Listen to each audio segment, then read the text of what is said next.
যে আমরা সাধারণত ইলেকট্রনকে অরবিটালে যেভাবে দেখি, এই ইলেকট্রন যখন ক্রিস্টাল ক্যালাসের মধ্যে থাকে তখন তার নেচারটা কিরকম হয়, সেখানে তার ভরের কি ধরনের ভিন্নতা দেখা যায়।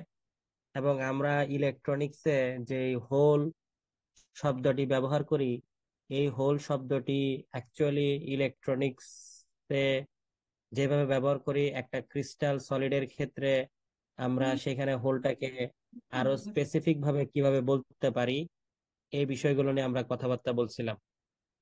এবং ইতিমধ্যেই আমাদের সলিড স্টেট ফিজিক্স 2 আমাদের এই কোর্সে আমরা ব্লক থিওরাম আলোচনা করছি। আমরা ব্লক যে ফাংশন, সে ফাংশনের বৈশিষ্ট্যগুলো নিয়ে আমাদের কথাবার্তা হয়েছে। আমরা ক্রেনিক প্যানিক মডেল আলোচনা করছি। আমরা এলসিও থিওরি যে অ্যাজাম্পশন গুলা, এই অ্যাজাম্পশন গুলা আলোচনা করছি। এর পাশাপাশি আমরা কঠিন বস্তুতে বা একটা সলিডে ইলেকট্রন যেই এনার্জিটা সে ধারণ করে, সেইটার জন্য যে এলসিও থিওরি, সেটার যে রাশিমালা, সেটাকে আমরা এস্টাবলিশ করছি। তো আজকের ক্লাসে আমরা সেই এলসিও থিওরির অ্যাপ্লিকেশন দেখব। এবং আজকে আমরা যেটা দেখব সেটা হচ্ছে ইলেকট্রনের যে দৃঢ় বন্ধন সন্নিকর্ষ মডেল, অর্থাৎ ইলেকট্রনের জন্য যে আমরা এলসিও মডেলটা আমরা পড়ছি, সেই এলসিও মডেল অনুসারে আমরা যদি একটি এফসিসি ল্যাটিসের শক্তি ব্যান্ডের যে প্রশস্ততা, সেটা যদি আমরা নির্ণয় করতে যাই, আমরা কিভাবে করব, এবং এখান থেকে আমরা সেই এনার্জির ভ্যালুটা কিরকম হয় আমরা সেটাও দেখব। তা আমরা আমাদের আজকের আলোচনায় চলে যাই। কিছু টেকনিক্যাল আলোচনা থাকবে, না বুঝলে আমাকে থামাবেন এবং আমাকে প্রশ্ন করবেন। তো আমাদের এখানে একটু সলিড স্টেট ফিজিক্স যে ওয়ান, সে ওয়ানের কিছু কথাবার্তা আমাদের এখানে প্রয়োজন হবে।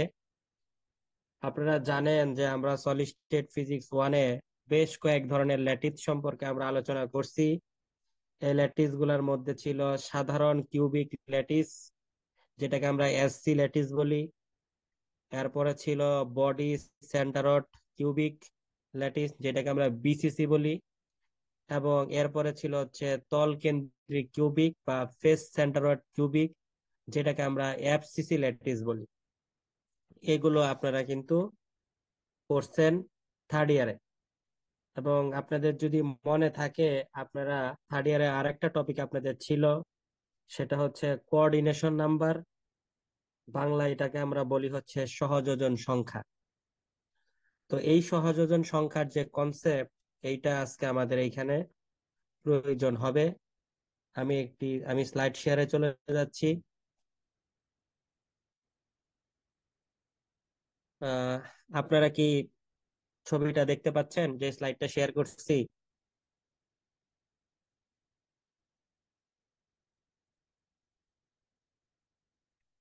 ওকে। এই যে ছবিটা আপনারা দেখতে পাচ্ছেন, এই ছবিটা হচ্ছে একটি এফসিসি ল্যাটিসের যে কোঅর্ডিনেশন পয়েন্ট গুলা আছে, সেই কোঅর্ডিনেশন পয়েন্ট গুলাকে হচ্ছে চিহ্নিত করা। এবং এই ধরনের যে প্রবলেম, আমরা যে আজকে এলসিও থিওরির মাধ্যমে আমরা যে ব্যান্ড প্রশস্ততা নির্ণয় করব, সেইখানে এফসিসি ল্যাটিসের জন্য এই চিত্রটাকে খুব ভালোভাবে আপনাকে মাথায় ঢুকায় নিতে হবে। কারণ এই চিত্র যে যদি আপনি খুব ভালো ধারণা আপনার থাকে, তাহলেই হচ্ছে আপনি এই প্রবলেমটা সলিউশন করতে আপনি খুব স্বাচ্ছন্দ্য বোধ করবেন। তো সবার প্রথমে আমাদের একটা বিষয় একটু জানা উচিত, সেটা হচ্ছে কোঅর্ডিনেশন নাম্বার কি, বা যেটাকে আমরা সহযোজন সংখ্যা বলি, এইটা বলতে আমরা কি বুঝি। এটাতে একটু আলোচনা করি। আগে তো থার্ড ইয়ারে ছিল, বাট একটু রিক্যাপ করে দিলাম আজকে। এবং সামনে যেহেতু থার্ড ইয়ারের অনেকেরই সলিড স্টেট ফিজিক্স এর এক্সাম আছে, এই যে কোঅর্ডিনেশন নাম্বার, এটা কিন্তু অনেক সময় পরীক্ষায় আসে, কুইজ কোশ্চেনে আসে। সেইটার কনসেপ্টটা একটু ক্লিয়ার থাকা ভালো। তো প্রথমে আমরা আসি যে সহযোজন সংখ্যা বা কোঅর্ডিনেশন নাম্বার বলতে আমরা কি বুঝি। আপনারা ব্র্যাভে ল্যাটিসের নাম তো শুনছেন সবাই। এই ব্র্যাভে ল্যাটিসের কোনো বিন্দুর সবচেয়ে কাছে অবস্থিত অন্যান্য যে বিন্দু সমূহ আছে, যাদেরকে আমরা নিকটতম প্রতিবেশী বলি, নিয়ারেস্ট নেইবার্স বলি। ঠিক আছে, আমি আবারও কথাটা বলতেছি, কথাগুলো একটু ভালো করে মাথায় নিয়ে নিয়ে যে আমরা ব্র্যাবেল ল্যাটিস পড়ছি থার্ড ইয়ারে। সেই ব্র্যাবেল ল্যাটিসের কোনো বিন্দুর সবচেয়ে কাছাকাছি যে বিন্দুগুলা থাকে, সেই বিন্দুগুলোকে আমরা নিকটতম প্রতিবেশী কিংবা নিয়ারেস্ট নেইবার বলি। তো ব্র্যাবেল ল্যাটিসের যে পর্যায়বৃত্ততা, মানে এটার যে পিরিয়ডিসিটি, এই পর্যায়বৃত্ততার কারণে প্রত্যেক বিন্দুর সমান সংখ্যক নিকটবর্তী এই নিয়ারেস্ট নেইবার থাকে। তো এই সংখ্যা ক্যালাসের বা ল্যাটিসের একটি ধর্ম নির্দেশ করে, এবং এই সংখ্যাটাকে আমরা সহযোজন সংখ্যা কিংবা কোঅর্ডিনেশন নাম্বার বলে থাকি। তো সহজ ভাষায় যদি বলতে চান, একটি ল্যাটিসের একটি ল্যাটিস পয়েন্টের নিকট কতটি ল্যাটিস পয়েন্ট আছে, মানে নিকটবর্তী একটি ল্যাটিসের একটা ল্যাটিস পয়েন্টের আশেপাশে কতগুলো নিকটতম বিন্দু আছে, সেই পয়েন্ট বা বিন্দুগুলোকে আমরা বলি হচ্ছে সহযোজন সংখ্যা কিংবা কোঅর্ডিনেশন নাম্বার। আপনারা কি বুঝতে পারছেন?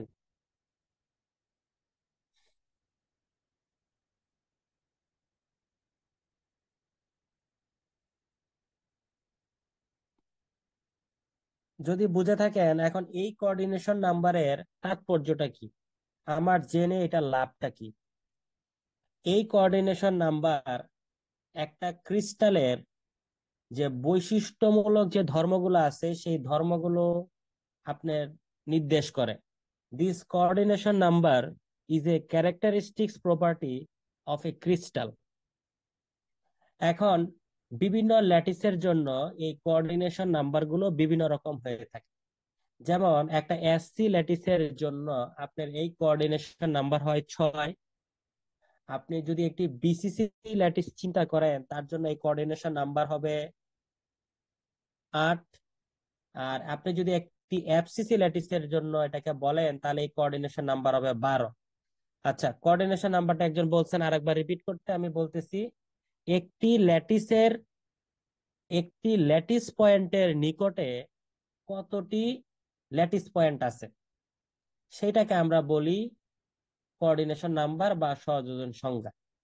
ধরেন, আমি একটা ফর এক্সাম্পল আপনাকে বলি। আপনি একটা বাসায় থাকেন, একটা বাড়িতে আপনি একটি রুম ভাড়া নিছেন। আপনার পুরো বাড়িটা হচ্ছে একটা ল্যাটিস মনে করেন। আপনি যে রুমে ভাড়া নিছেন বা আপনি যে রুমে থাকেন, সেটা হচ্ছে একটা ল্যাটিস পয়েন্ট। আপনার রুমের আশেপাশে আর কয়জন প্রতিবেশী আছে, সেই প্রতিবেশীর সংখ্যাটা হচ্ছে আপনার কোঅর্ডিনেশন নাম্বার। এবার কি বুঝতে পারছেন কোঅর্ডিনেশন নাম্বারটা কি? জি ভাই, বুঝতে বুঝতে পারছি। ওকে। এখন যে এই সংখ্যাগুলো বলতেছি, এগুলো কিন্তু একটু মাথায় রাখতে হবে সবার, যে একটি সিম্পল কিউবিক ল্যাটিসের জন্য কোঅর্ডিনেশন নাম্বার হচ্ছে 6। আপনি যদি একটি বিসিসি ল্যাটিস চিন্তা করেন, তার জন্য কোঅর্ডিনেশন নাম্বার হচ্ছে 8। আপনি যদি একটি এফসিসি ল্যাটিস চিন্তা করেন, তার জন্য কোঅর্ডিনেশন নাম্বার হচ্ছে 12। এবং সেমি কন্ডাক্টরের ক্ষেত্রে সাধারণত কোঅর্ডিনেশন নাম্বার কিন্তু হয় 4। তবে এটার ব্যতিক্রম আছে। ব্যতিক্রম কি? যে কার্বনের ক্ষেত্রে কোঅর্ডিনেশন নাম্বার 4 হওয়া সত্ত্বেও কার্বন কিন্তু সেমিকন্ডাক্টর না। সো ব্যতিক্রমও আছে। এগুলো একটু আপনি মনে রাখতে পারেন। আপনারা হয়তো এরপরে বিভিন্ন চাকরি পরীক্ষা দিবেন, যেখানে সাবজেক্টিভ বিভিন্ন প্রশ্ন থাকতে পারে, সেখানে কিন্তু এগুলো আসতে পারে অনেক সময়। তো এটা মনে রাখবেন যে সেমিকন্ডাক্টরের ক্ষেত্রে সাধারণত কোঅর্ডিনেশন নাম্বার 4, কিন্তু ব্যতিক্রম হচ্ছে কার্বনের কোঅর্ডিনেশন নাম্বার 4 হওয়া সত্ত্বেও এটা সেমিকন্ডাক্টর না। এই ছিল আমাদের স্বল্প পরিসরে কোঅর্ডিনেশন নাম্বার আলোচনা। তা আপনারা দেখতে পাচ্ছেন এইখানে যে ছবিটা আমি দেখাইছি, এই ছবির মধ্যে এটা একটা এফসিসি ল্যাটিস, এবং এই এফসিসি ল্যাটিসের যে 3 ডাইমেনশন পিকচারটা এখানে আপনারা দেখতে পাচ্ছেন, সেই 3 ডাইমেনশন পিকচারে টোটাল 12টা কোঅর্ডিনেশন নাম্বারকে নির্দেশ করা হয়েছে। আপনারা কি 12টা পয়েন্টকে দেখতে পাচ্ছেন, বা 12টা পয়েন্টকে আপনারা বুঝতে পারছেন?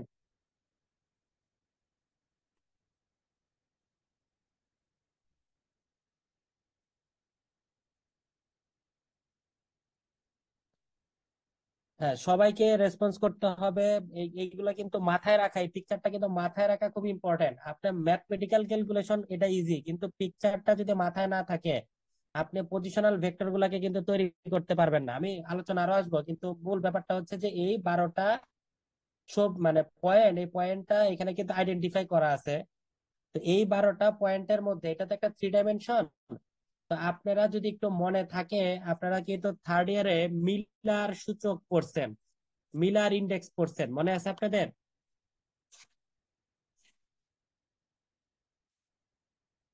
মিলার ইন্ডেক্স ছিল আপনাদের থার্ড ইয়ারে?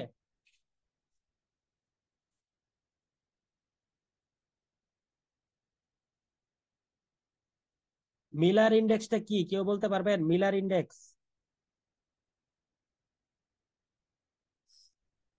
আপনি মিলার সূচকের মাধ্যমে আপনি কি এক্সপ্লেনেশন করতে পারেন ভাইয়া থার্ড মূলত এই ইয়ারের যে পড়া? তিনটা তলে আই জে কে যদি আমরা ধরি বা এখানে তিনটার অবস্থান নির্ণয় করাটাকে হচ্ছে বলা হচ্ছে মিলার সূচক। I absolutely. কমা জে কমা কে এরকম অবস্থান। আচ্ছা, ওকে, গুড। আরেকটা সহজভাবে আমি যদি একটু বলি, যে মিলারের যে ইন্ডেক্স গুলো বা মিলারের যে সূচক, এটা একটা ল্যাটিসের তলের বিন্যাস কিংবা ওরিয়েন্টেশনটাকে আপনার বর্ণনা করে। অর্থাৎ একটা ল্যাটিস একটা 3 ডাইমেনশন স্পেসের মধ্যে কিভাবে সে ওরিয়েন্টেড আছে, কিভাবে তাকে সাজানো হয়েছে, এইটা কিন্তু আমরা মিলার ইন্ডেক্সের মাধ্যমে আমরা বের করতে পারি। এবং এই যে মিলার ইন্ডেক্স, আমরা জানি যে 3টা সূচক, এই সূচকের মাধ্যমে হচ্ছে আমরা এটাকে প্রকাশ করি। একটা হচ্ছে এইচ, একটা কে, এবং একটা হচ্ছে এল। এবং এই এইচ কে এল এগুলোকে যদি আপনি ফার্স্ট ব্র্যাকেটের মাধ্যমে প্রকাশ করেন, তাহলে এইটা আপনাকে তলের বর্ণনা দেয়। এগুলো মাথায় রাখা ইম্পর্টেন্ট লেখার সময়। অনেকে লেখার তরিকাগুলো ভুল করেন, এইগুলো মাথায় রাখা কিন্তু ইম্পর্টেন্ট। যদি এইচ কে এল এই 3টা সূচককে আপনি প্রথম বন্ধনীর মাধ্যমে প্রকাশ করেন, তাহলে সেইটা আপনাকে বুঝায় যে আপনার সেটা ল্যাটিস তলের বর্ণনা দিচ্ছে। আর যদি এদেরকে আপনি সেকেন্ড ব্র্যাকেট দিয়ে প্রকাশ করেন, তখন সেইটা তলের একটা সেটকে নির্দেশ করতেছে, তলের একটা সেট। ঠিক আছে? আর আপনারা মনে হয় খুব এভেলেবেল যে জিনিসটা প্রয়োগ করে অভ্যস্ত, সেটা হচ্ছে থার্ড ব্র্যাকেটের মাধ্যমে। ঠিক আছে, এই থার্ড ব্র্যাকেটের কিন্তু একটা নাম আছে, কেউ বলতে পারবেন নামটা কি?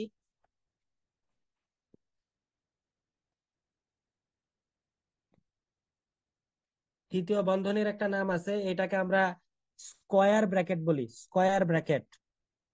এবং এই তৃতীয় বন্ধনীর মাধ্যমে একটি সেলের বা কোষের মধ্যকার একটা ল্যাটিস বিন্দুর দিক নির্দেশ করা হয়, একটি ল্যাটিস বিন্দুর দিক নির্দেশ করা হয়ে থাকে। কথাগুলো কি সবাই ক্লিয়ার, বুঝতে পারছি? ভাইয়া আরেকবার বলেন তো ব্র্যাকেটের বিষয়টা শর্টকাটে। আচ্ছা, আবারও বলতেছি, সবাই একটু মাথায় রাখবেন জিনিসগুলো। যদি এইচ কে এল এটাকে যদি আপনি প্রথম বন্ধনীর মাধ্যমে প্রকাশ করেন, তাহলে সেইটা আপনাকে ল্যাটিসের তল সম্পর্কে ধারণা দিবে, ল্যাটিসের তলের তথ্য সে আপনাকে দেয়। যদি এটাকে আপনি দ্বিতীয় বন্ধনীর মাধ্যমে প্রকাশ করেন, তাহলে সেইটা ল্যাটিস তলের একটা সেট এইটাকে নির্দেশ করে। আর যদি তাকে আপনি তৃতীয় বন্ধনী, এই বন্ধনীটাকে স্কয়ার ব্র্যাকেট বলে, এই তৃতীয় বন্ধনীর মাধ্যমে যদি আপনি তাকে প্রকাশ করেন, সেইটা একটা ল্যাটিস পয়েন্টকে, মানে একটা কোষের একটা ল্যাটিস পয়েন্টকে সে আপনার জন্য নির্দেশ করবে। বুঝাইতে পারছি?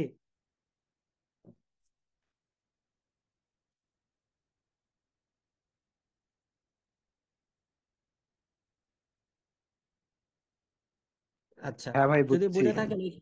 হ্যাঁ, এখানে আরেকটা ব্যাপার আছে, সেটা হচ্ছে ক্রিস্টালোগ্রাফিক ডিরেকশন। এইটা আপনারা নাম শুনছেন কিনা আমি জানি না থার্ড ইয়ারে। ক্রিস্টালোগ্রাফিক ডিরেকশন, ক্রিস্টালোগ্রাফিক ডিরেকশনটা আসলে কি, যে ক্রিস্টালের মধ্যে কোনো বিন্দুর দিগা অবস্থা, মানে তার যে ডিরেকশনের যে পজিশনটা আর কি, একটা পয়েন্ট থেকে তো আপনি তার ডিরেকশনটাকে বের করবেন। তো ক্রিস্টালের মধ্যে কোন একটা পয়েন্টের ডিরেকশন যে 3 সংখ্যার যে সেটের সাহায্যে প্রকাশ করা হয়, এটাকে কিন্তু আমরা ক্রিস্টালোগ্রাফিক দিক বা ক্রিস্টালোগ্রাফিক ডিরেকশন বলি। সো মিলার সূচক এবং ক্রিস্টালোগ্রাফিক দিক দুইটা কিন্তু একই জিনিস না, এইটাতে খুব ভালো ধারণা থাকতে হবে পার্থক্যটায়। মিলার ইন্ডেক্স আপনাকে একটা ল্যাটিস তলের ওরিয়েন্টেশন কিংবা একটা ল্যাটিস তলের আপনার তার যে সাজানো বিন্যাস সেটাকে সে বোঝায়। আর ক্রিস্টালোগ্রাফিক যে ডিরেকশন, এই ডিরেকশনটা হচ্ছে আপনার একটা পয়েন্ট থেকে আপনি যদি আরেকটা ল্যাটিস পয়েন্ট, অর্থাৎ কোষের একটা বিন্দু থেকে ল্যাটিসের একটা পয়েন্টের ডিরেকশনকে আপনি যে তিন সংখ্যার সেট এইচ কে এল এইটা দিয়ে প্রকাশ করেন, সেটাকে আমরা ক্রিস্টালোগ্রাফিক দিক বলি। ওকে, তো আপনারা থার্ড ইয়ারে সবাই কম বেশি মিলার সূচক ড্রয়িং করছেন, এবং সেখানে কিন্তু আপনারা দেখছেন যে পজিটিভ ডিরেকশনও কিন্তু আপনারা এই ড্রয়িং গুলা করছেন, নেগেটিভ দিকেও কিন্তু আপনারা এই ড্রয়িং গুলা করছেন। আপনাদের কি মনে আছে ড্রয়িং গুলো, প্রসেস গুলো? জি ভাই, একটু একটু মনে আছে। হ্যাঁ, যাদের এগুলোতে একটু সমস্যা আছে একটু রিক্যাপ করবেন এই জিনিসগুলো, এই থার্ড ইয়ারের এই জিনিসগুলো এখানে কাজে লাগে। তো যেগুলো আমাদের জন্য পজিটিভ এক্সিস ছিল খুব স্বাভাবিকভাবেই সেগুলো তো আমরা পজিটিভ ভাবে লিখছি, মানে পজিটিভ সিম্বলে লিখছি বা পয়েন্ট দিয়ে লিখছি। আর যেগুলো আমাদের জন্য নেগেটিভ এক্সিস ছিল, নেগেটিভ এক্সিস মানে কি, এটা তো একটা কিউবিক, তার যে ডাইমেনশনটা ধরেন, আমি সিম্পলি ভাবে যদি বুঝাই, যে ধরেন এইটা একটা 3 ডাইমেনশন, এইটা মূল বিন্দু, এইটা হচ্ছে কত আপনার জন্য এক্স। তাহলে আপনার জন্য যদি তার মানে মূল বিন্দু থেকে আমি যদি এই দিকে চিন্তা করি, এটা কিন্তু তার পজিটিভ ডিরেকশন। তাহলে তার নেগেটিভ ডিরেকশনটা কোনটা হবে? নেগেটিভ ডিরেকশন হবে তার অপোজিটে, যে এই যে যেটাকে আমি লাল অংশ দ্বারা বা লাল রেখা দ্বারা আমি মার্কিং করছি। একইভাবে যদি আমি কি করি, উপরেরটাকে মার্কিং করি যে এটা তো আমার ধনাত্মক ওয়াই এক্সিস, তাহলে তার যে নেগেটিভ এক্সিসটা এটা কি হবে? তার বিপরীত দিকে। তাহলে এটা আমার তার বিপরীত নেগেটিভ দিকে। এক্সিস। হ্যাঁ, তা আপনারা কিন্তু এই যে নেগেটিভ দিকে যখন আমি কি করলাম, আমি যখন ক্রিস্টালের কোন একটা তলকে আমি ড্রয়িং করতেছি, তখন সেগুলা কি আমার জন্য কি ছিল? আমার জন্য নেগেটিভ এক্সিসে তার ডিরেকশনটাকে নির্দেশ করা ছিল। এগুলো কিন্তু আপনারা পড়ছেন। তো এখন আপনারা একটু খেয়াল করেন এই চিত্রটাতে, না বুঝলে কিন্তু আমাকে সাথে সাথে থামাবেন, না বুঝলে, না বুঝলে কিন্তু কেউ চুপ থাকবেন না। এখন যদি আপনারা একটু খেয়াল করেন আমাদের এই চিত্রটার দিকে, আপনারা খেয়াল করেন যে আমার ফার্স্ট ল্যাটিস পয়েন্ট, এই যে ফার্স্ট ল্যাটিস পয়েন্ট, এই ফার্স্ট ল্যাটিস পয়েন্টে আপনারা যদি দেখেন তাহলে এখানে কি আছে? 1 1 0। তার মানে আমার ফার্স্ট যে ল্যাটিস পয়েন্টটা, এটা মানে এক্স অক্ষের দিকে পজিটিভ একটা প্লেন নির্দেশ করতেছে, মানে ধনাত্মক অক্ষ। পরের ওয়ানটা নির্দেশ করতেছে সে কি ধনাত্মক ওয়াই অক্ষে আছে, এবং জেড এক্সিস বরাবর কোনো তার তলের ওরিয়েন্টেশন নাই। তাহলে বুঝতে পারছি 1 1 0 এটার অর্থটা কি?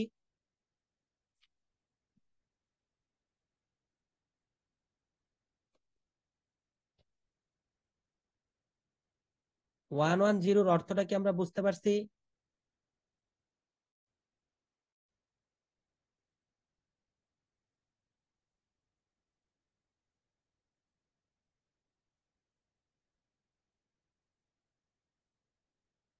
আপনারা কি এটা বুঝতে পারছেন?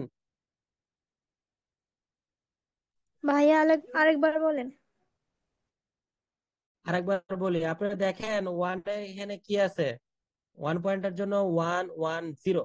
তাহলে এই প্রথম ওয়ান দিয়ে বোঝাচ্ছে আপনি একটা মূল সেলের একটা মূল পয়েন্ট থেকে বা মূল বিন্দু থেকে আপনি ধনাত্মক এক্স অক্ষ বরাবর 1 একক দূরত্বে আছেন, এবং ধনাত্মক ওয়াই অক্ষ বরাবর আপনি 1 একক দূরত্বে আছেন, কিন্তু জেড কম্পোনেন্টে আপনার কোনো ওরিয়েন্টেশন এখানে নাই।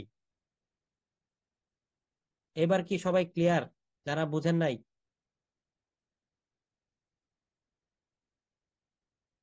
যে প্রশ্ন করছেন আপনি কি ক্লিয়ার হয়েছেন ব্যাপারটা?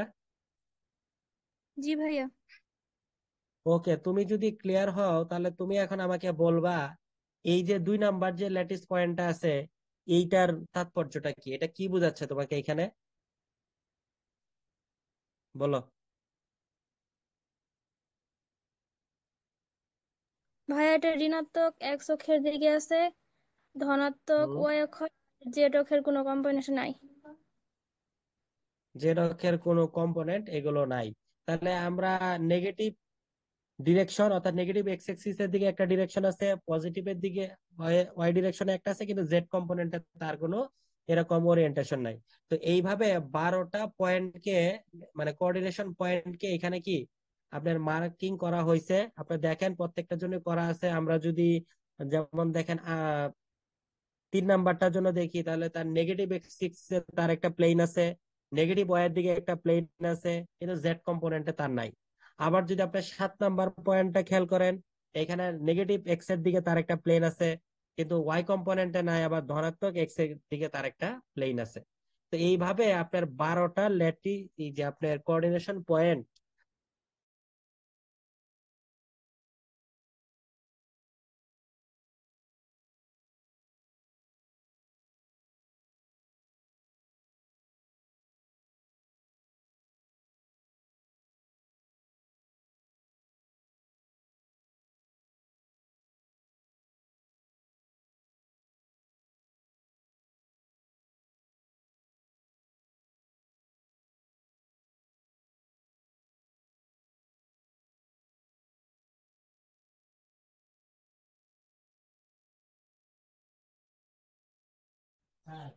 জান ভাইয়া। ওকে, ঠিক আছে। তাহলে আমরা নেক্সট স্লাইডে চলে যাই। এখন আমরা ম্যাথমেটিক্যাল প্রসেসের দিকে চলে যাচ্ছি।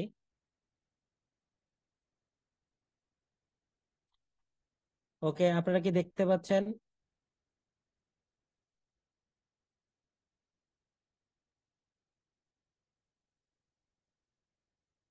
ওকে, যদি দেখতে পান তাহলে এখন আমরা শুরু করি।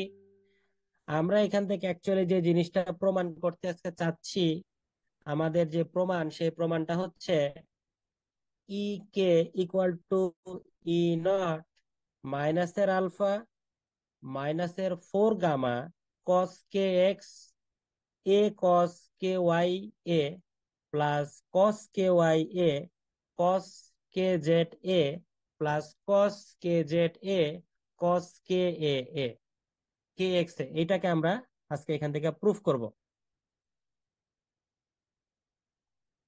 তো ঠিক আছে, আমরা একটু আগে জিনিসটা বোঝার চেষ্টা করি। এখানে ই কে এটা দিয়ে কি বুঝাইছে, এইটা দিয়া তোমাকে বোঝানোর চেষ্টা করা হয়েছে ইলেকট্রন যখন সলিডে থাকে তখন তার যে এনার্জি, সেটা হচ্ছে ই অফ কে। কেটা হচ্ছে এখানে ওয়েভ ভেক্টর, এটাকে আমরা ওয়েভ ভেক্টর বলি। ওয়েভ ভেক্টর কাকে বলে কেউ বলতে পারবেন? তরঙ্গ ভেক্টর।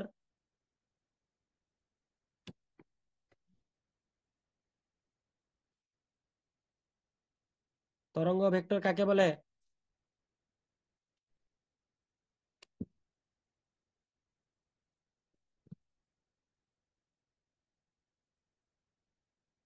প্রতি একক দৈর্ঘ্যে কতগুলা ওয়েভ তৈরি হয়, পার ইউনিট লেন্থে কতগুলা ওয়েভ তৈরি হয়, এটাকে আমরা তরঙ্গ ভেক্টর বলি আর কি। এগুলো তো মনে থাকা উচিত আপনাদের। এরপরে আমরা এখানে দেখতে পাচ্ছি কি ই নট। ই নটটাকে কি বলে? ই নট কে বলতে পারবেন? ই নটটাকে কি বলে এখানে?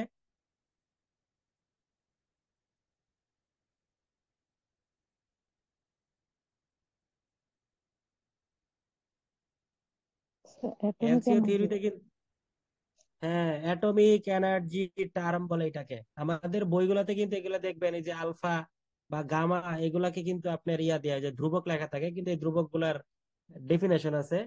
আমরা ই নটটাকে অ্যাটমিক এনার্জি টার্ম বলি। এখানে আপনারা যে আলফাটা দেখতে পাচ্ছেন, এই আলফাটাকে আমরা বলি হচ্ছে সেলফ এনার্জি টার্ম। এবং গামার সাথে আমাদের যে এলসিও থিওরিতে যে অংশটা যুক্ত থাকতো, এটাকে আমরা বলতাম হচ্ছে ওভারল্যাপিং টার্ম। তো এটা সেটা আমরা আসবো আস্তে আস্তে। তো এই ধ্রুবক গুলার পরিচয় আমরা দিলাম। আর এখন আমরা আসি যে আমরা জানি, আমরা একটু আগে দেখলাম যে আমাদের যে এফসিসি ল্যাটিস, এই ল্যাটিসের নিয়ারেস্ট নেইবার, অর্থাৎ তার যে কোঅর্ডিনেশন পয়েন্ট, এই কোঅর্ডিনেশন পয়েন্ট হচ্ছে 12টা।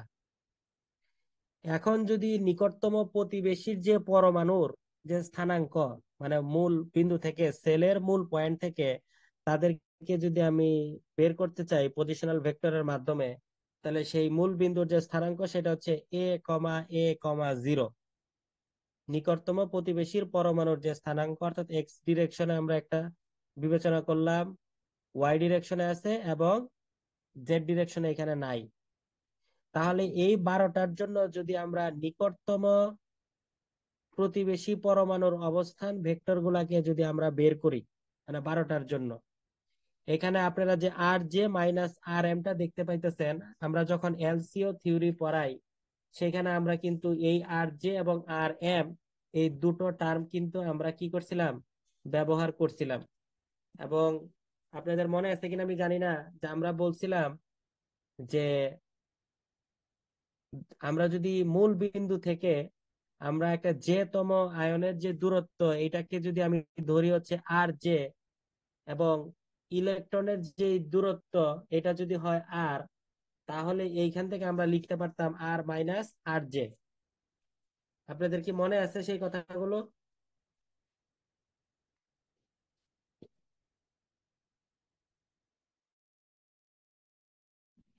আচ্ছা, যাদের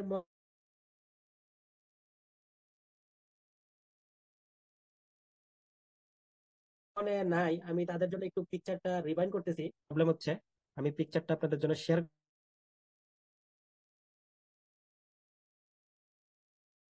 করতেছি। আর এম টার্মটা আমরা সেটা পরে আনছিলাম, সেটা আমি একটু স্লাইডটা শেয়ারে চলে যাই, ওইটাই আমাদের ওইটা।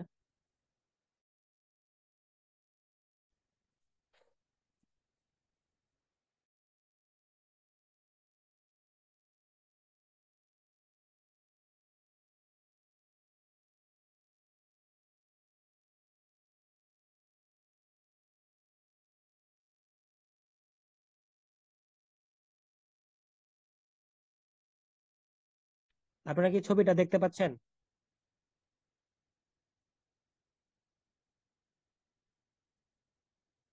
ছবিটা সবাই দেখতে পাচ্ছি?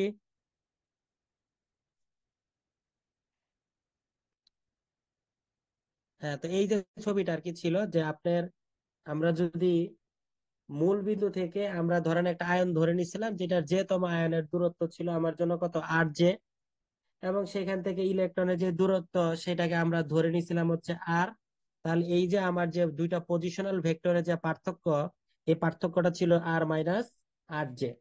এবং তারপরে আমাদের যে প্রমাণ যখন আমরা করছি, সেই প্রমাণে তখন আমরা পরে ইয়া করে নিছিলাম আর কি, মানে আমাদের প্রমাণে সেটা আর এম চলে আসছিল আর এর জায়গায়। তো এইটাই আমরা এই টার্মটা এখানে ইউজ করছি, আর কিচ্ছু করি নাই। তো যাদের এটাতে ধরতে একটু সমস্যা হচ্ছে তারা এখান থেকে আশা করি আইডিয়াটা পেয়ে গেছেন। তাহলে আমরা মূল পিকচারে চলে যাই।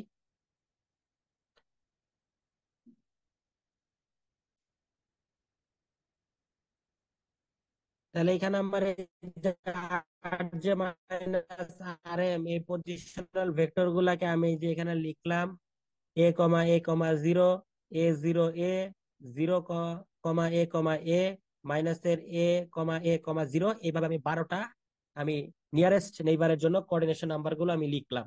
এবং এটা কিভাবে তৈরি হয়েছে সেটা আমি কিন্তু ওই যে পিকচারটার মাধ্যমে সেখানে আপনাদের দেখাইছি। সো এই জিনিসটা কিন্তু আপনাকে একটু রিয়ালাইজ রাখতে হবে।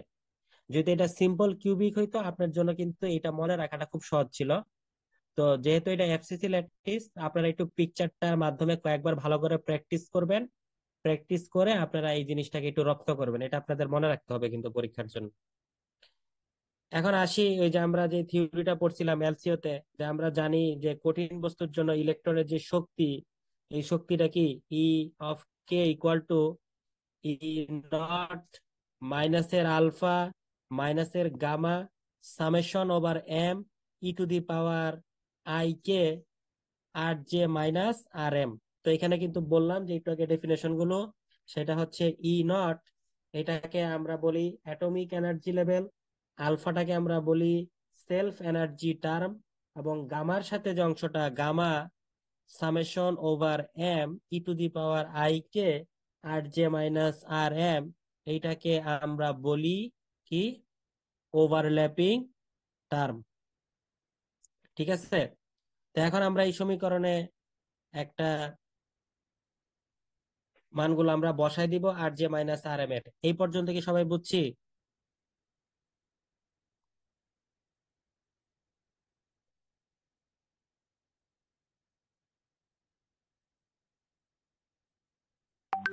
ওকে, এখন যদি আপনি মানগুলা বসাই দেন, আপনি দেখেন এই যে 12টা পয়েন্টের আর জে মাইনাস আর এম এর মানগুলো আমি কি করছি, বসাই দিছি। এই যে প্রথমটাতে দেখেন e⁻i k a,a,0 plus e⁻i k a,0, plus e⁻i k 0, এইভাবে আমি 12টা কি করছি, পজিশনাল ভেক্টর গুলার যে মানে পজিশনাল ভেক্টরের যে মানগুলো, সে মানগুলো কিন্তু আমি এখানে বসায় দিছি। তো বসায় দেওয়ার পরে আমি কি কাজ করছি দেখেন, এইগুলোকে আমি ভেক্টরের মাধ্যমে কনভার্ট করে দিছি। কিভাবে কনভার্ট করে দিছি, অর্থাৎ এই ল্যাটিস পয়েন্ট গুলো যে আমি এখানে বের করলাম, এইটা বিভিন্ন এক্সিসের ডিরেকশনে আমরা তাদেরকে ওয়েব ভেক্টরের মাধ্যমে রিপ্রেজেন্ট করছি। আপনি একটু খেয়াল করেন যে আমরা এখানে যে এ আছে, এই এটা আপনাকে কি বোঝাচ্ছে, এটা এক্স ডিরেকশন। এই এটা আপনাকে কি বোঝাচ্ছে, এইটা আপনার ওয়াই ডিরেকশন।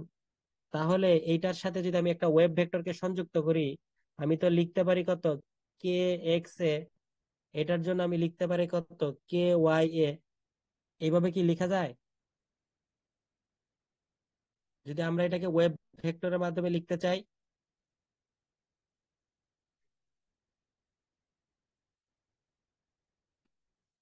হ্যাঁ লেখা যায় কিনা, সবাই কি বুঝছেন ব্যাপারটা?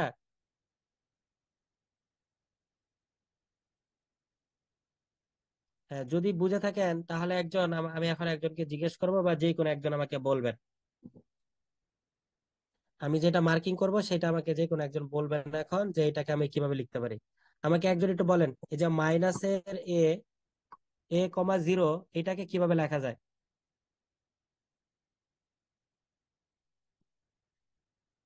যে কোনো একজন।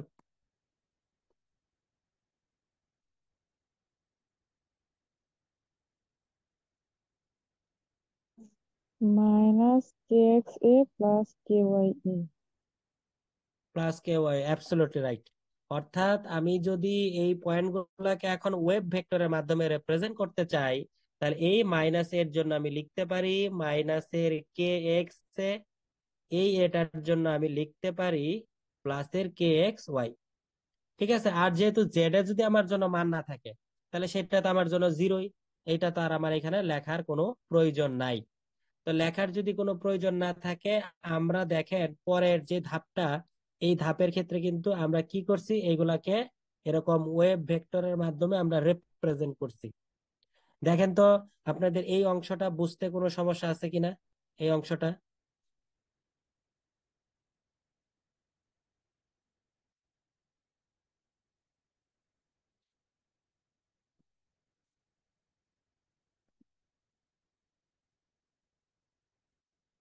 কারো কোনো প্রশ্ন থাকলে প্রশ্ন করতে পারেন।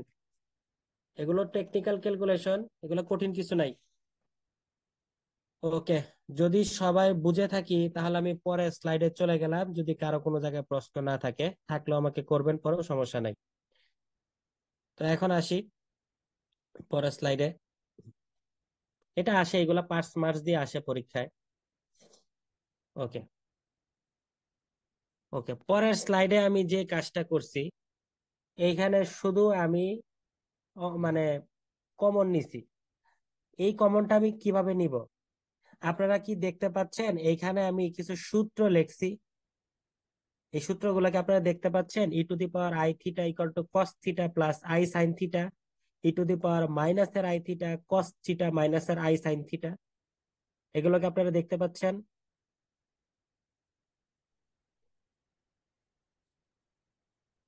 হ্যাঁ, তো এইটা হচ্ছে আমার মূল কনসেপ্ট, যে আমি এই ফরম্যাটটা এখন দাঁড়া করাবো। কারণ আমি যদি e⁻i θ এবং e⁻−i θ একটা যোগের কম্বিনেশন তৈরি করতে পারি, তাহলে কিন্তু আমি লিখতে পারি e⁻i θ প্লাস e⁻−i θ = 2 cos θ। আমি কিন্তু লিখতে পারি এখান থেকে। তাই আমি যে কাজটা করছি, আপনারা একটু যদি খেয়াল করেন, যে এই যে প্রথম যে অংশটা আছে, এইখানে আমি কি লিখছি, e⁻i kxa plus kya plus e⁻−i kxa plus kya। ঠিক পরেরটায় আমি লিখছি কি, e to the power i kxa plus k z a plus e to the power minus এর i k x a plus k z a. তো এইভাবে আপনারা e to the power i theta এবং e to the power minus i theta নিয়ে এই formation গুলো এইভাবে তৈরি করবেন, করলে আপনারা সমীকরণ 1 পাবেন। তো এটা তো আপনারা পারবেন নাকি?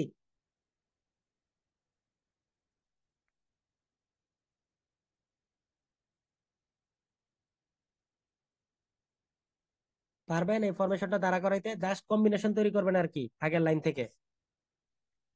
হ্যাঁ, যদি হ্যাঁ সবাই পারবেন, এটা সবাই কি বুঝছেন?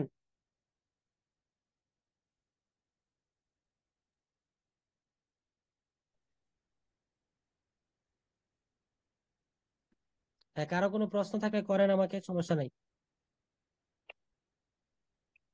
ভাই এইটা মানে এই ক্লাসটা বুঝতে হইলে আগে কি কি জানতে হইব, মানে লাস্ট এক দুইটা বিষয় টপিক আহ, বললে। এক দুইটা বিষয় বলতে হচ্ছে যেগুলা জানার থাকার ছিল সেগুলো তো অলরেডি আমি বললাম, যে তোমাকে কোঅর্ডিনেশন নাম্বার সম্পর্কে ধারণা থাকতে হবে, এলসিও থিওরির যে ইকুয়েশনটা এটা ধারণা থাকতে হবে, এবং ওই যে যে আমি ডায়াগ্রামটা দেখাইলাম ওই ডায়াগ্রামটার মাথায় রাখতে হবে তোমাকে। আর তো কিচ্ছু না, জাস্ট ভেক্টর গুলা বসাইছি, সেটাকে আমি ওয়েভ ভেক্টরের রিপ্রেজেন্ট মানে ওয়েভ ভেক্টরের মাধ্যমে আমি প্রকাশ করছি আর কি, আর কিছুই করি নাই। বাকি পুরোটাই তো ক্যালকুলেশন। ঠিক আছে ভাই। এটা বোঝার জন্য যা যা দরকার আমি প্রত্যেকটা জিনিস আলোচনা করছি। এই সজীব, ক্লাসের কয় মিনিট আছে?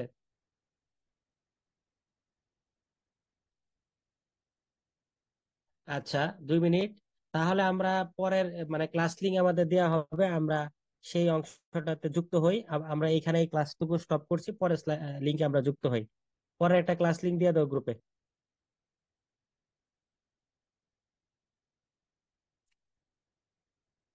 এটা এই ফর্মটাকে আনা সমীকরণ 1 তৈরি করার উদ্দেশ্য হচ্ছে আমার এটা। যদি আমি একটা জোড়া বা একটা সেট এরকম তৈরি করতে পারি যেটা e to the power i theta plus e to the power minus i theta, তাহলে আমি খুব ইজিলি সেটা সমান সমান 2 cos থিটা লিখে দিতে পারবো। তার মানে এখানে থেটাটা আমার জন্য কোনটা? এখানে এই যে আমি দেখতে পাচ্ছি কে x a plus K Y Y, বা এই যে এখানে দেখো সেম জিনিস কে x a plus K y এ, এটাই হচ্ছে আমার জন্য থেটা। তাহলে এই যে উপরের টার্মটা আমার জন্য, আমি উপরের টার্মটাকে কিন্তু তুমি খুব ইজিলি এখানে লিখতে পারো, এটা হচ্ছে e to the power i theta, আর এইখানে সূত্রের প্লাস, আর এইখানে ই টু দি পাওয়ার মাইনাসের আই থিটা। তাহলে কিন্তু তুমি এই সূত্রটা বসায় দিতে পারো, e to the power i theta plus e to the power মাইনাসের i theta equal to 2 cos theta. আমরা কিন্তু এখানে সেম কাজটা করছি। এই যে এখানে আমার 2 cos থিটা বলতে আমি কি কে x a plus K y এ লিখছি। ঠিক পরের লাইনেও আমি সেম কাজ করছি, 2 cos K x a plus k z এ। পরের লাইনটাতেও আমি সেম কাজ করছি, 2 cos কে এক্স এ মাইনাস এর কে ওয়াই এ। তো তোমরা কি বুঝতে পারছো এই লাইনটাকে আমরা কিভাবে লিখছি?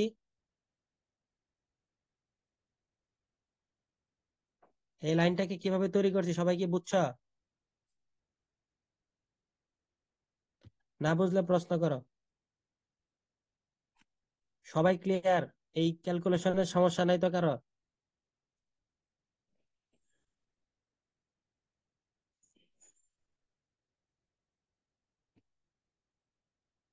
যদি সমস্যা না থাকে পরের লাইনটা খেয়াল করো, আমরা জাস্ট কি করতেছি প্রত্যেকটা লাইনের সূত্র মিলাইতেছি, আর কিচ্ছু করি নাই।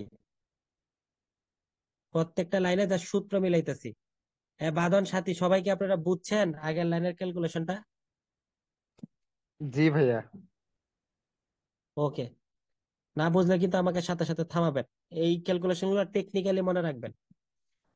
এখন দেখেন, এখন যে আমার যে উদ্দেশ্যটা অ্যাকচুয়ালি আমি যেটা এখন করব, আপনারা দেখেন যে প্রত্যেকটার মধ্যে কিন্তু পরের লাইনে আমরা যেটা করছি, কজ এর একটা প্লাসের টার্ম নিছি, কজ এর একটা মাইনাসের টার্ম নিছি, কারণ 2 তো কমন যাইতেছে। তাহলে দেখেন তো আমি এখানে কি করছি, অ্যাকচুয়ালি যেটা করছি সেটা হচ্ছে কস কে এক্স, এটা কিন্তু প্লাস, এটা এখানে স্পষ্ট হয় নাই, কস কে এক্স প্লাস, সরি কস কে এক্স এ, এটা প্লাস না, sorry, cos k x a plus cos plus K y a plus cos k x A minus এর কে ওয়াই এ। দেখো তো এটা কি কোনো সূত্রের সাথে যায়? তুমি যদি এইটাকে ধরো এ আর এইটাকে ধরো বি, তাহলে এটা কি কোনো সূত্রের সাথে যায়? জি ভাইয়া, কস কি এ সূত্র প্লাস হয় B plus cos a minus B. আচ্ছা, আমরা এখানে যে সূত্রটা দেখতে পাচ্ছি এটা হচ্ছে cos a প্লাস বি, মানে একটা ফরমেশন দ্বারা হয়েছে। ঠিক তার পরের লাইনেও কিন্তু সেম জিনিস, cos a plus cos b।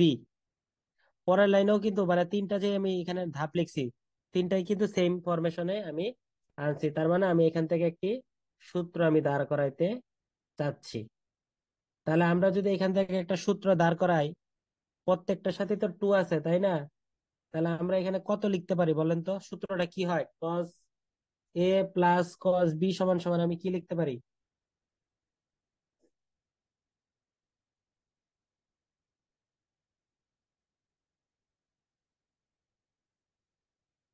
Actually কিন্তু cos a প্লাস বি মানে আমি সিম্পল ভাবে বলতেছি, বাট ব্যাপারটা কিন্তু সূত্রটা এরকম না কিছুটা। আমি একটু তোমাদের আর একটু সহজ করে দেই। তুমি এ সমান সমান ধরো হচ্ছে কে এক্স এ, এই যে ধরো প্রথমটার জন্য। বি সমান সমান তুমি ধরো হচ্ছে cos কে ওয়াই এ। তাহলে অ্যাকচুয়ালি সূত্রটা আসে আসলে কি, cos a plus B plus cos a minus B, তাই না?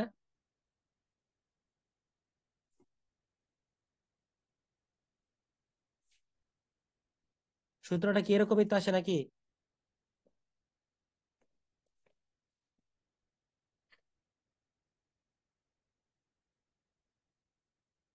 তাহলে এই সূত্রটা কি লেখা যায়? এই সূত্র সমান সমান,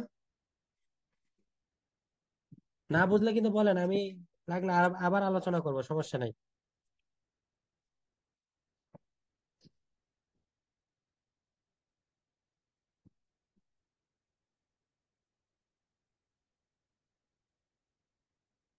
সূত্রটা সমান সমান কি লেখা যায় সূত্র?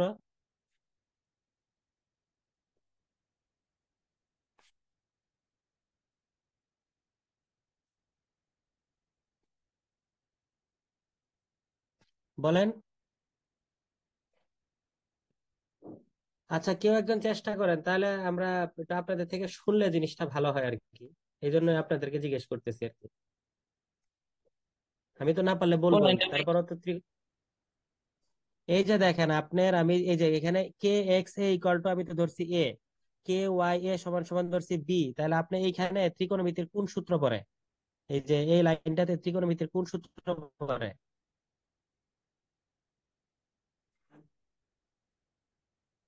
ভাই two cos A cos B. Two cos A cos B, হ্যাঁ কস এই বি। যে এখন হয়েছে তো। Two cos A cos B, সূত্রটা হচ্ছে two cos A cos B. তাহলে আমরা যদি এখানে two cos A cos B লিখি, তাহলে কি হয় আমি আপনাদের একদম দেখাই দিচ্ছি করে। এটা দাঁড়ান, আমি স্লাইডটা দেখাচ্ছি, একটু ওয়েট করেন তাহলে আপনারা বুঝবেন। জি ভাই ঠিক আছে, 2 2 4, 4 বাই কস বি। আচ্ছা, আমি আপনাদের দেখাই দিচ্ছি একদম, তাহলে আপনাদের কনফিউশন দূর হয়ে যাবে। আমি এই যে স্লাইডটা এখনই দেখাই দিচ্ছি, আপনারা কনফিউশন ক্লিয়ার হয়ে যাবে এখনই। স্লাইড শেয়ারে চলে যাচ্ছি। এগুলো পাশে চাইছিলাম যখন নোটটা তৈরি করি তখন পাশে লেখা দিতে, কিন্তু লেখা দিলে জিনিসটা হয় কি, আপনারা তো অনেক সময় চিন্তা করবেন না, কিন্তু চিন্তা করাটা দরকার। এই জন্য অ্যাকচুয়ালি আসলে আমি লিখি নাই। না হলে তো নোটে পাশে লেখা দিলে আপনাদের বুঝতে সুবিধা হতো, আপনাদের চিন্তা করার জন্য আর কি লিখি নাই। কারণ ত্রিকোণমিতিতে আপনি যে কোনো জায়গায় এক্সাম দিতে গেলে তো আপনার ত্রিকোণমিতি লাগবে। তাহলে সূত্রগুলো তো আপনার পড়া থাকলে আপনার জন্য সুবিধা হয় আর কি। এই জন্যই এই জিনিসটা চিন্তা করা। তো আমি স্লাইডে শেয়ারে চলে যাই। এই যে দেখেন, এই সাথী ভালো করে খেয়াল করেন, বলতেছিলেন এটা প্রবলেম আপনার। আমরা k x a equal to a ধরছি, k y a equal to b ধরছি। তাহলে আমাদের সূত্র মানে ফরমেশনটা কি হয়? Two cos a plus B plus cos a minus এর বি। তাহলে সূত্র হচ্ছে cos a plus B plus cos a minus b সমান সমান আমরা লিখতে পারি two cos A cos B. এটা হচ্ছে আমাদের সূত্র। তাহলে আমরা যদি এটা লিখতে পারি, তাহলে এই যে এখন দেখেন টু টু গুণ করলে কত, four cos A cos B. তাহলে আমরা এখান থেকে কি পাই? Four cos k x a cos k Y B. বুঝছেন সবাই এবার?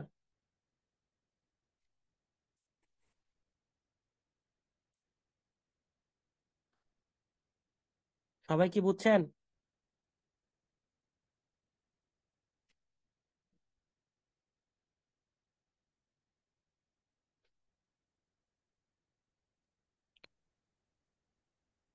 জি ভাই। ওকে, ঠিক আছে। এই সজীব, আপনি বুঝছেন?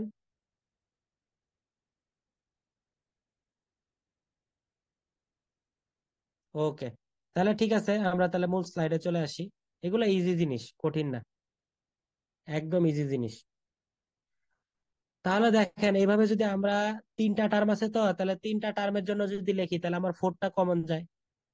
তাহলে ফোর যদি কমন যায়, তাহলে আমরা কি লিখতে পারি? ই নট মাইনাস এর আলফা মাইনাস এর four gamma cos k x a cos k y a plus cos k x a plus cos k z a plus cos k y a cos k z এ। এই যে 3 number যে আচ্ছা সমীকরণটা ভাই, এখানে আমরা একটা ইন্টু, এখানে, এটা তো ইন্টু হওয়ার কথা এখানে, কোনটা? এই জায়গাটা। ও, সরি, এটা লিখতে গিয়ে এটা মিস্টেক হয়েছে, ধন্যবাদ। এটা ইনটু হবে, আমি মূল স্লাইডটা দেওয়ার সময় আমি ঠিক করে দেবো। এটা কিন্তু গুণ হবে, সরি, আমার লিখতে এখানে একটু ভুল হয়েছে, এটা গুণ হবে। ঠিক আছে, ওকে। তো এখন যেটা বলতেছি যে আপনি এই যে ফোরটাকে যদি আপনি এখান থেকে কমন নিয়ে নেন, তাহলে আপনি কমন নিলে এখান থেকে কি পাচ্ছেন? কমন নিলে আপনি যেটা পান সেটা হচ্ছে e k equal to E naught minus এর alpha minus four gamma cos k x a cos k y a plus cos k x a cos k z a plus cos k y a cos k z a. তাহলে আপনি এই যে 3 number যে সমীকরণটা পাইছেন, এই 3 number সমীকরণটাই হচ্ছে আপনার এফসিসি ল্যাটিসের ব্যান্ড প্রশস্ততা নির্ণয়ের রাশিমালা। আমি কিন্তু ব্যান্ড প্রশস্ততা বের করি নাই, বের করছি ব্যান্ড প্রশস্ততা নির্ণয়ের রাশিমালা। সেই পর্যন্ত ক্লিয়ার? যদি রাশিমালা চায় তাহলে কিন্তু আপনারা এটা লিখবেন। সবাই কি বুঝতে পারছি?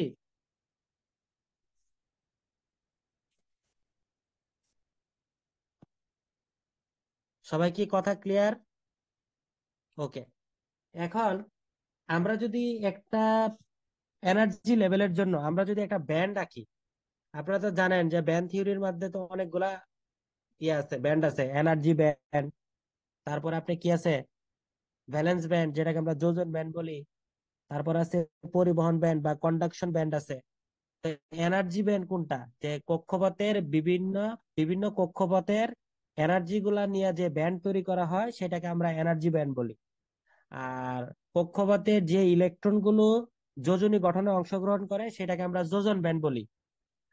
আর যেটা আমার জন্য পরিবহন ব্যান্ড বা কন্ডাকশন ব্যান্ড, অর্থাৎ সর্ববহিস্থ স্তরের যে ইলেকট্রনটা আপনার কন্ডাক্টিভিটিতে অংশগ্রহণ করে, সেটাকে আমরা কি বলি? পরিবহন ব্যান্ড বলি।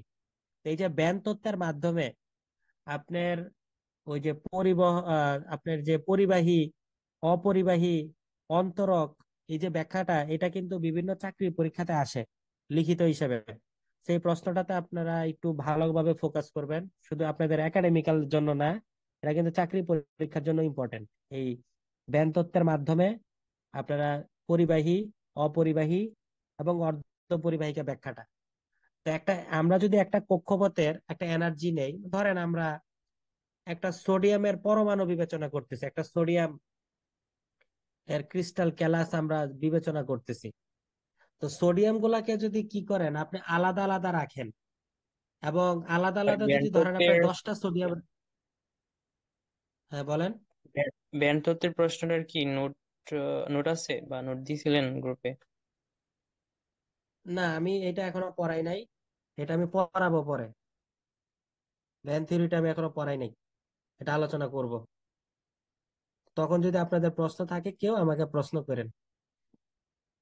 তো আমি একটু অল্প আলোচনা একটু করি যে এই জিনিসটা এখানে, এটা আলোচনাটা করাটা খুব দরকার, এই কনসেপ্টটা বোঝা। সেটা হচ্ছে, ধরেন আমি 10টা, আমার কাছে ধরেন 10টা সোডিয়াম অ্যাটম আলাদা আলাদা ভাবে আছে, এরকম 10টা সোডিয়াম অ্যাটম, বা আমি এখানে 3টাই আঁকতেছি, ধরেন 3টা সোডিয়াম অ্যাটম এরকম আলাদা আলাদা আছে। তাহলে এই 3টা সোডিয়াম অ্যাটম, এরা কি কেউ কারোর সাথে মিথস্ক্রিয়া করতে পারতেছে? সম্ভব মিথস্ক্রিয়া করতে পারবে যদি আলাদা আলাদা রাখি?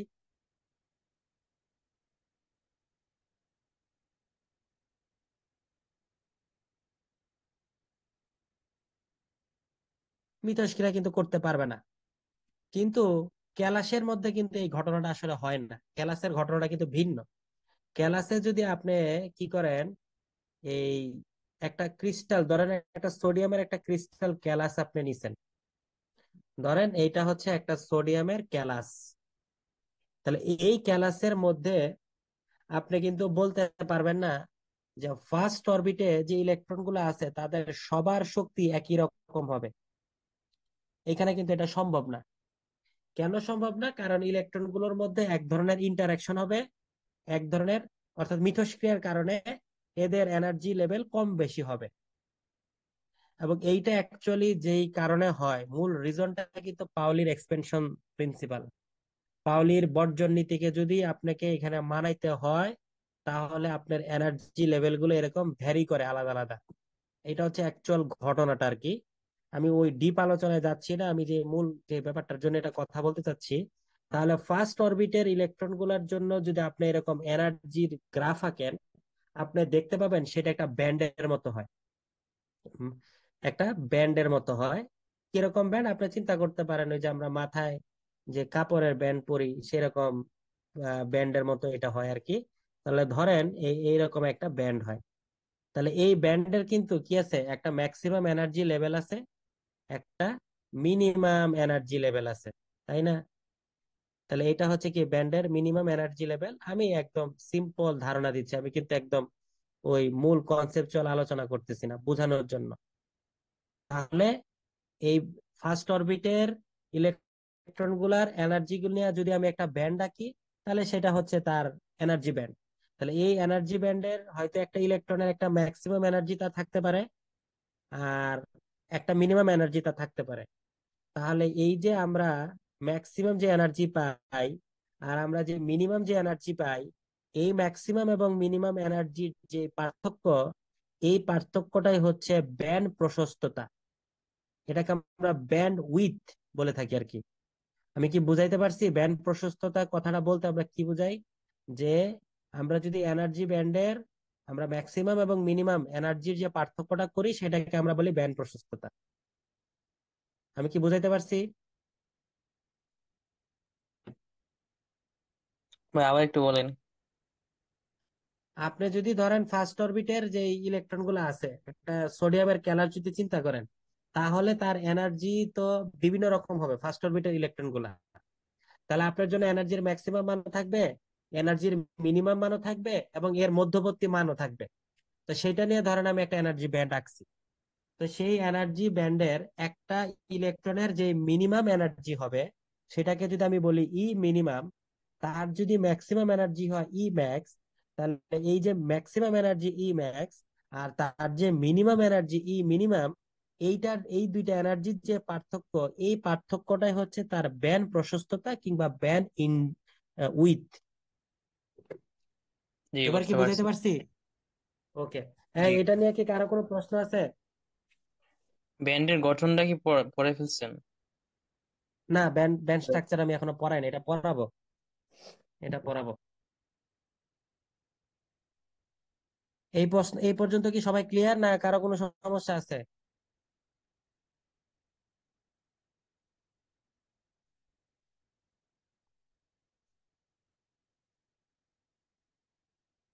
আচ্ছা, যদি কোনো সমস্যা না থাকে, এগুলা কিন্তু আপনাদের সেকেন্ড ইয়ারও ছিল, থার্ড ইয়ারও ছিল, কিন্তু আপনারা কতটুকু আসলে এগুলা পড়ছেন আমি জানি না। এবং এই ব্যান্ড থিওরিটা অ্যাকচুয়ালি কিন্তু আপনার এইচএসসি লেভেল থেকে আলোচনা শুরু হয় আর কি। তো আমি তাহলে এখন আসি কিভাবে আমরা এই ব্যান্ড প্রশস্ততা বের করতে পারি। আমি মূল ইকুয়েশনে চলে যাই। 3 নাম্বার ইকুয়েশন থেকে আমরা ব্যান্ড প্রশস্ততা বের করব। সবাই একটু ভালো করে খেয়াল করবেন। আমরা যে 3 নাম্বার ইকুয়েশনটা দেখতে পাচ্ছি, এটা কিসের ফাংশন? এটা কোসাইন ফাংশন না? এটা তো কোসাইন ফাংশন নাকি 3 নাম্বার ইকুয়েশনটা? এটা যদি কোসাইন ফাংশন হয়, তাহলে এখন আপনি আমাকে বলেন তো কোসাইনের সর্বোচ্চ মান কত হয়? হ্যাঁ, +0 থেকে -+1। আমি সর্বোচ্চ মান বলছি, কোসাইনের সর্বোচ্চ মান হবে +1, এবং +1। কোসাইনের সর্বনিম্ন মান হচ্ছে -1। তাহলে কোসাইনের যদি আপনি ম্যাক্সিমাম ভ্যালু এখানে ধরেন, ম্যাক্সিমাম ভ্যালু ধরেন, আমাদের তো এখানে কি আছে আপনি খেয়াল করেন, খুব মনোযোগ দিয়ে এই জায়গাটা খেয়াল করবেন। এই যে এখানে কে এক্স এ আছে তাই না, এটাকে যদি আপনি থেটা ধরেন, তাহলে আপনি কি লিখতে পারেন কস থিটা? এটা লেখা যায় না? এটা সমান সমান,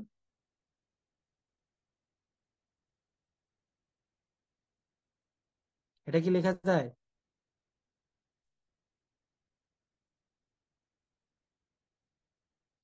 এটা যদি লেখা যায় তাহলে কস থিটার ম্যাক্সিমাম ভ্যালু ওয়ান। তাহলে এখানে আপনি কয়টা ওয়ান পাচ্ছেন চিন্তা করেন তো।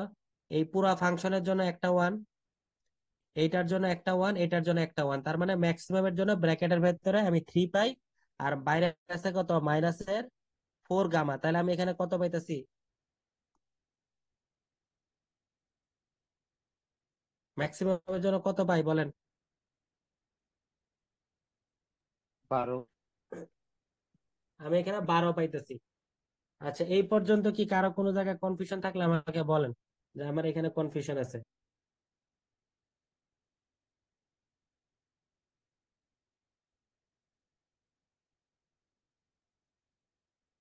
এই পর্যন্ত কি কারো কোনো কনফিউশন আছে?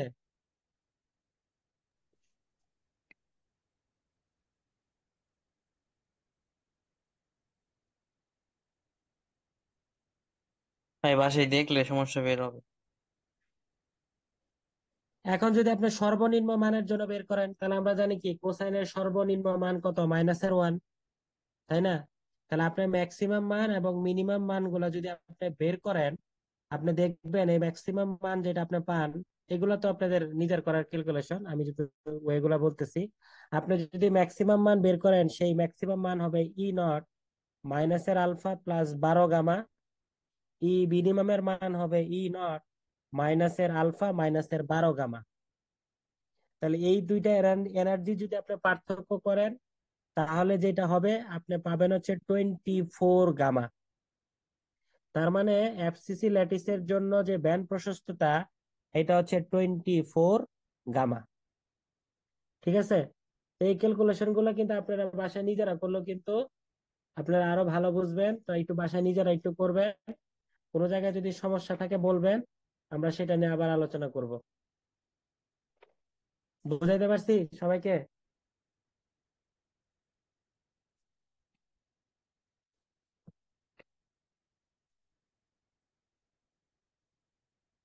ওকে, তো আজকের ক্লাস এই পর্যন্তই। আপনারা এটা বাসায় প্র্যাকটিস করবেন। প্র্যাকটিস করে কোনো জায়গায় না বুঝলে আমাকে বললেন, আমি আবার লাগলে এগুলো নিয়ে আলোচনা করব। এখানে ম্যাক্সিমাম এবং মিনিমাম মানগুলো শুধু বসাবেন। আমি সবাইকে বারবার বলতেছি, ম্যাক্সিমাম মান একবার নিয়ে আর একবার মিনিমাম মান নিয়ে করবেন, এবং এই ক্যালকুলেশনটা নিজেরা খাতায় করবেন। করতে গিয়ে আটকেলে তারপর আমাকে বলবেন। করতে গিয়ে অনেকের অনেক সমস্যা বেরোবে। তো আজকে এই পর্যন্তই। পরবর্তী ক্লাসে নতুন কোনো টপিক নিয়ে দেখা হবে ইনশাল্লাহ। ও এখানে আরেকটা একটু কথা একটু বলি, অনেকের তো থার্ড ইয়ার তো ফর্ম ফিল আপে রুটিন দিয়ে দিছে। অনেকের তো আবার ওই যে সলিড স্টেট ফিজিক্সে কিন্তু অনেকের আবার হয়তো এক্সাম দিতে হবে। তো আপনারা একটু কিন্তু ভালোভাবে ডেফিনেশন গুলা পড়েন। ঠিক আছে? বই থেকে ভালোভাবে ডেফিনেশন গুলা পড়েন। আমি আজকে আপনাদের একটা প্রশ্ন জিজ্ঞেস করে রাখতেছি, যারা এক্সাম দিবেন আর কি, বা যারা এক্সাম দিবেন না, এটা সবার জন্য জিজ্ঞেস করতেছি যে ব্রাভে ল্যাটিস কাকে বলে।